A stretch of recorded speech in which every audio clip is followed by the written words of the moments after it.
Welcome to Wild at Home, the show where we help you develop a more meaningful connection with the sky, the earth, and with flora and fauna for the benefit of mental and physical health. We recognise that getting outside can work wonders for our well-being, but for some, accessing the outdoors can prove challenging. That's why we want to explore some practical tips and activities that can help you reconnect with your local patch whilst building resilience and a greater sense of purpose.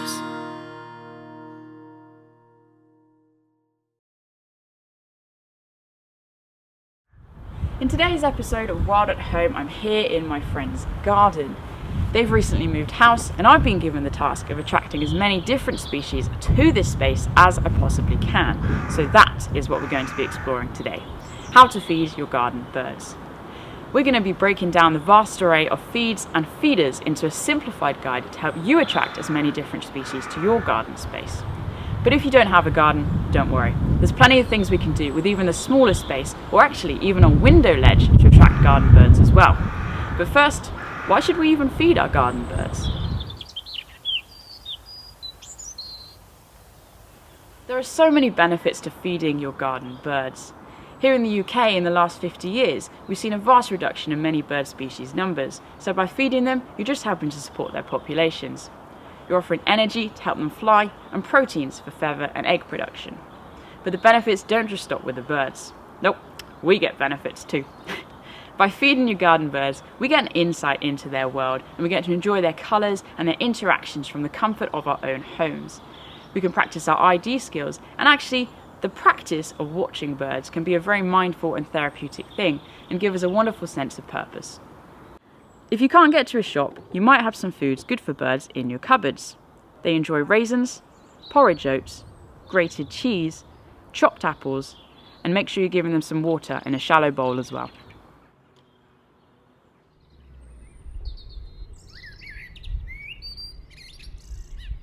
Okay, so I mentioned we were going to look at the different variety of seeds and feeders available on the market, and the idea is that having a variety just means you'll get a greater diversity of bird species in your garden. So starting down this end, then we've got seed mixes. Now these can vary hugely in price. By investing a little bit more, you're probably going to have a better quality seed mix, meaning there won't be so many split peas and lentils in there, which most of the time are just discarded by the birds. They can get to the higher quality, higher energy sunflower seeds, sunflower hearts, and to the peanut bits in there as well. So these are both actually quite poor quality seed mixes, but we're just trying to use them up.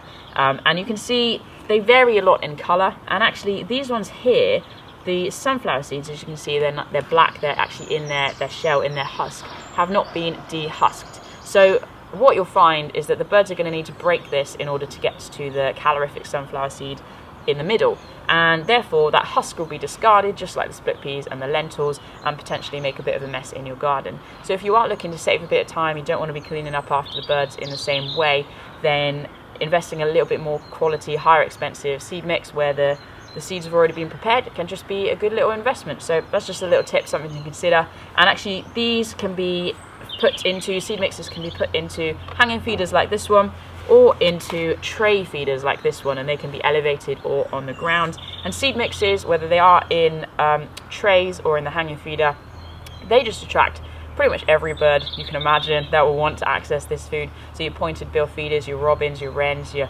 blackbirds will like it if it's in the feeder like this one. But then if it's in the hanging feeder, you can attract your sparrows, you can get your tits, sometimes starlings as well like to access that stuff as well. So just having both can be a really great way to open up the door to a greater diversity of bird species.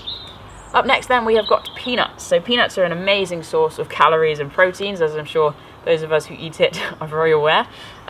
These are actually especially prepared for birds in the sense that they don't have any aflatoxins. So they're removed from these peanuts, and it's crucial that they are removed. It'll always say on the packaging if they're free of aflatoxins, because they can be toxic, clues in the word, for the birds in your garden.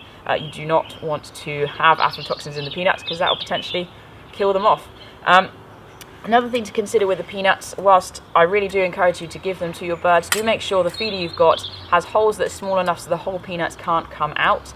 If the birds try to get the peanuts and they get a whole peanut, they might try to swallow that or feed that to their chick, and of course you can imagine that's going to lead to choking and again fatalities. So a couple of things to consider there with peanuts, but these are great for great spotted woodpeckers, again your sparrows, your tits, pretty much the whole range of garden birds will like to access those peanuts as well. Up next then, we've got the suet range. So I've got a mixture of things here to have a chat about.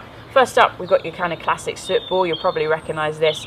These can come in plastic nettings or just like this in big bags. I would always encourage you to try to avoid the plastic netting, because that's just going to end up in landfill further down the line. And when you're trying to do something for the planet, like feeding the birds, you don't really want to undo that by landing up with that plastic. So if you can get it like this, what that means is you can pop them into a feeder like this, so you can have 2 or 3 stacked up and just keep filling that up as the birds eat them. Long-tailed tits love these. We get so many, it's really great.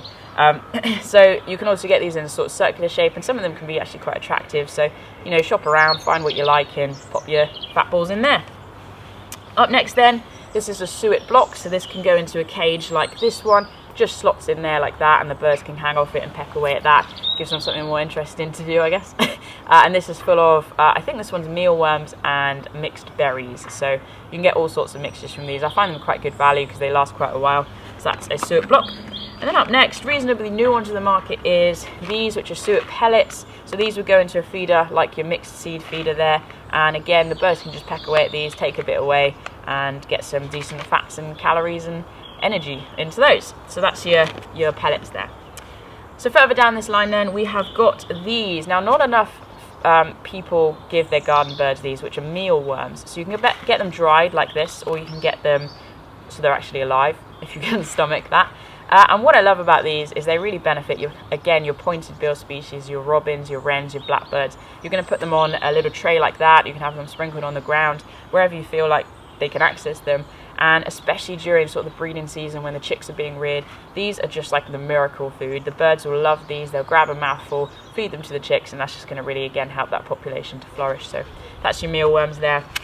And then finally on the end here, definitely newest to the market, are these tiny little black seeds, and these are Niger seeds. So these are especially great at attracting your finch species. So your goldfinches, your greenfinches. You can sometimes get siskins as well if they're around in your area, and they're tiny little seeds. So you can imagine these aren't going to work in any of these feeders. So if you want to feed Niger seeds, then you're going to need a special Niger seed feeder, and basically it's just got smaller holes in it so that the seeds aren't all going to pour out the other end, and the birds can sit on the little sticks and just peck away, get a mouthful at any one time. So Niger seeds are lovely, and actually if you can get goldfinches and greenfinches into your garden, that coupled with the blue and the striking yellows of your blue tits and your great tits, it's just going to add some lovely colour and great diversity of birds into your garden.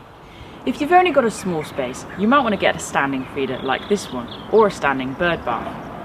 Watching the birds clean themselves in the early spring months is such a wonderful thing. Alternatively, some people find window feeders successful. A shallow tray that sticks to the glass that's great for attracting tits, sparrows, robins and more. Ideally, you want to place your feeders about 5 meters away from the window so that you can watch them whilst you're doing the washing up or faffing with stuff in the living room. Make sure there's a bit of cover close by so they can hide if a bird of prey flies past, but not too close to a fence where cats might lurk. Ensure you keep your feeders full throughout winter, as this is when the birds need the most calories, and make sure you keep them clean because they can spread disease. Hygiene is very important. Now that your feeders are up, it's just a waiting game. The birds need to suss it out and make sure it's safe, but hopefully in a couple of weeks you have lots of different species enjoying your new feeders.